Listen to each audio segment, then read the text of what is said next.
Welcome back to another video, Fit Family.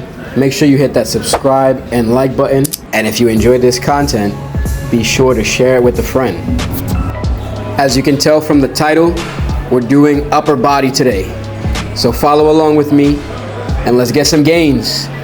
You can use dumbbells, a barbell, or a Smith machine. And we're gonna do incline chest press. Also, to help you guys out, I've included what muscle groups I'm working on during each exercise for your reference. But y'all, make sure you smash that comment section as well.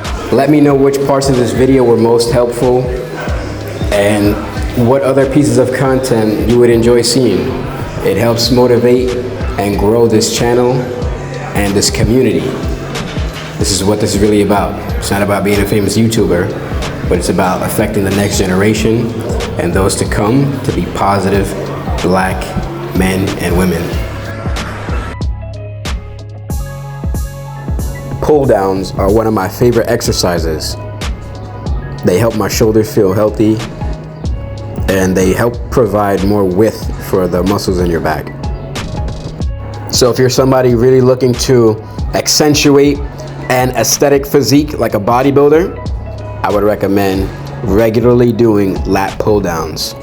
I keep my chest up and I pull my elbows down because I want this to translate over to my pull-up technique. I'm working on the same group, the latissimus dorsi. Okay, Fit Family. So while you guys are checking out the routine, I want to talk about the importance of setting fitness goals and tracking your progress. That is the topic of discussion for this video today. All right, so let's get into it. Why should you set fitness goals and track your progress? Well, first, for accountability. Setting goals for yourself and then tracking your progress towards those goals is going to hold you accountable to yourself. And being that you're accountable to yourself, that's going to help you stay committed to your fitness routine. From my personal and professional experience, you're going to experience probably one of two things when you're tracking.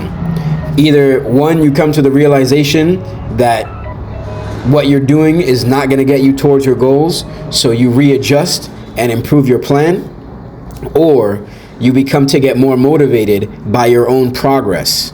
So for example, say you want to lift 2 plates on the bench press, and then once you start training, you start to see, okay, 1 plate is very easy, then you get up to 1 plate and a quarter on each side, and you start to see your own progress. Your improved performance is certainly going to be a motivating factor to keep you going back to the gym and see how much better you can be. When I began my fitness journey, I did not set any personal goals other than the obvious, look good, feel good. But I feel that that is too general. So for myself and my clients, I prefer to pick specific goals. And I'll give you a template. And this is something that a lot of study trainers will use.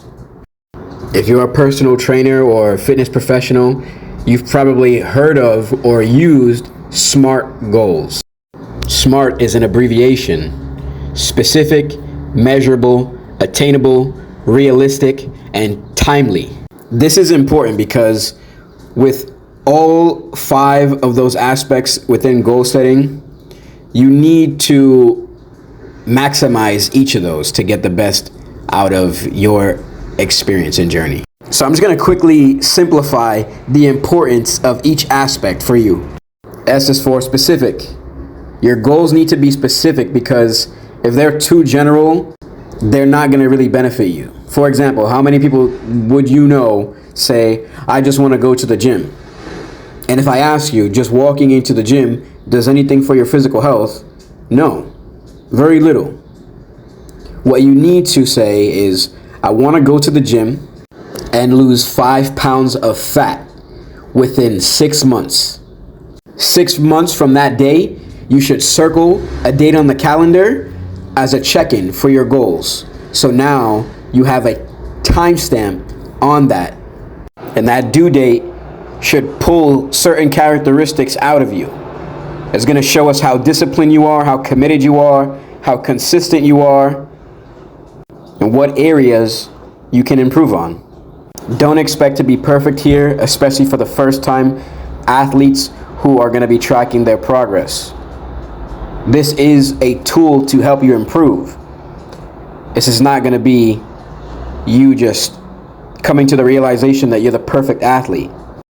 So to build off of that, we'll go with the M, which is measurable. The reason why you want to set a date on your calendar is to measure your performance with time.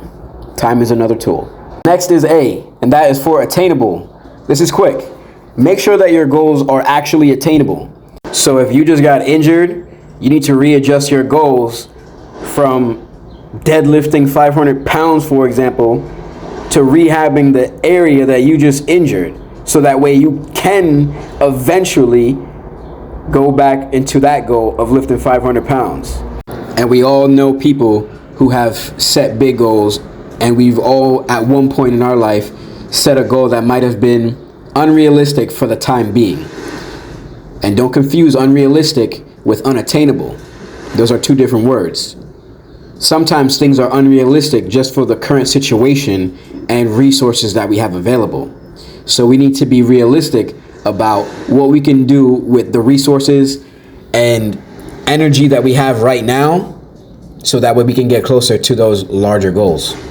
So start small and progress from there. That's the R, realistic. And finally, T is for time bound, because anyone can set goals, but if it lacks realistic timing, the chances are you're not going to succeed. If your goal lacks any type of urgency, you're probably not going to go and do it, because why would you?